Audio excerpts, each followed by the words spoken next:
relaxed up here, James Courtney. 7th on the track later today, 4th quickest yesterday. Can you steal that pole? Oh, certainly, Noons. It's been a great weekend for us so far. It's going to be actually interesting to see who does the shootout, whether it's Paul or Rick. So they might be having a rock, scissors, paper there to sort that out. We'll wait and see. But what we can tell you, this is the 3rd race for the mini challenge.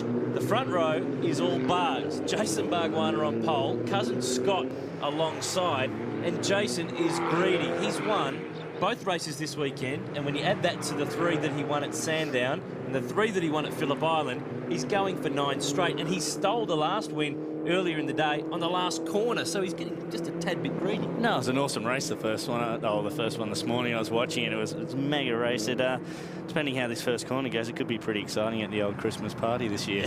There's a few ring-ins here too.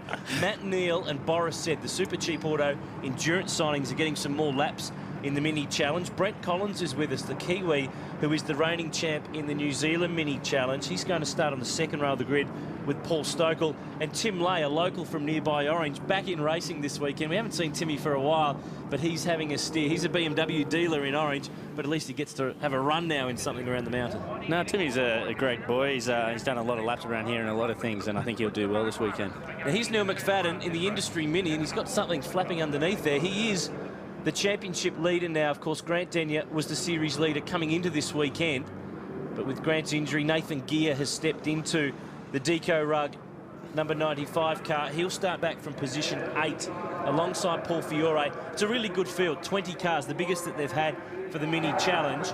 And at the mountain, the racing's been intense, so I hope they've saved something up for this last 6-lapper. No, they've done a fantastic job this weekend. These boys have been racing. I think they've had the best races all weekend, so there's going to be a lot of guys in pit lane watching this.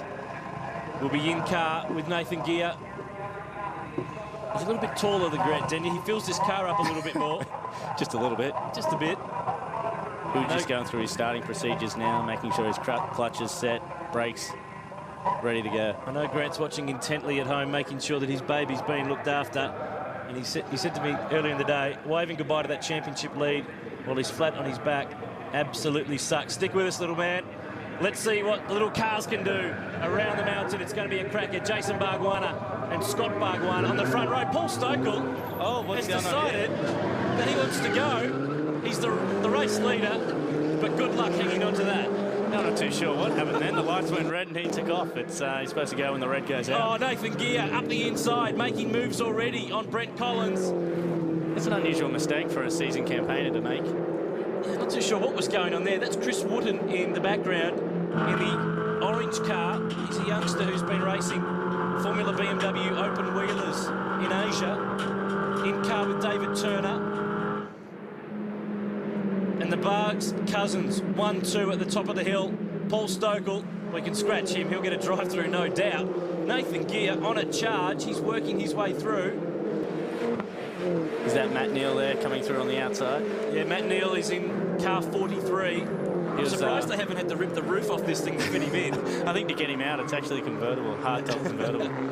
But no, he had a stonking race the race before this one, so I expect big things from Neal coming back through. There's Tim Lay in car 16. Of course, Matt Neal, so experienced with front-wheel drive. He's a 2-time British touring car champion and drives for Triple Eight in the UK. These are about as big as the car that he races overseas. And they've got a turbo on them, so they're fairly honky. They're lapping in the 2-minute 30 department, and talking to Paul Stokel earlier in the weekend, he wasn't too sure what lap times they would do. He was thinking high 2-minute 38s and 39s, but they are deceptively quick, and look at them drop off the mountain. They are flying. They're great little cars. They've been really good things to race across the top, down through the dip, and now they're a stiff little car, and they've handled awesomely over the top. What have we got to do to stop Bargwanna? He's got success ballast of 50 kilograms in that car. That's like having one of his kids in there with him, and he's still driving away. No, he's doing a great old job. Put a little trailer on the back, perhaps. One of those little mini trailers that are like the Mini. We might have to come up with something, but the thing with these cars on Conrod Straight, the slipstream really plays an effect. No, these things will be punching a big hole in the car in front, you get a big... Oh, heavens above. That's the run towards Forest's Elbow, the kink between it's just the out dipper. The dipper up the top there. That's so, one of the looks two. Like he's hit the wall coming out of the dipper and then fired with a ping pong down through there. Yeah, that's a pretty serious accident there by the looks of things.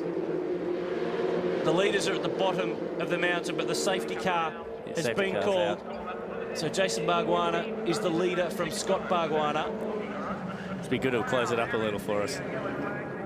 And there is the crashed car at the run on the way down towards Forest Elbow. It's Darren Berry in the 21 car. Here's the replay of what's happened.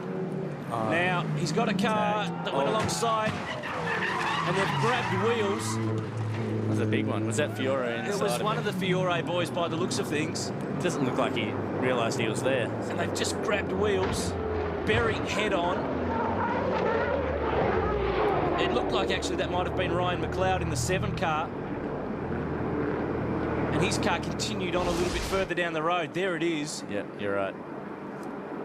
And that's one damaged Mini. Ryan's been around here a few times before in the 1000.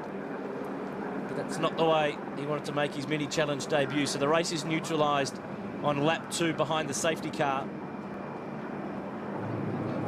Jason Bargwanna is the leader. Scott Bargwanna is in 2nd spot. Paul Stokel is 3rd. But I don't think he's going to hang on to that one. What can Matt Neal do, the big British driver in the Mini Challenge this weekend? Let's see if he can get to the front.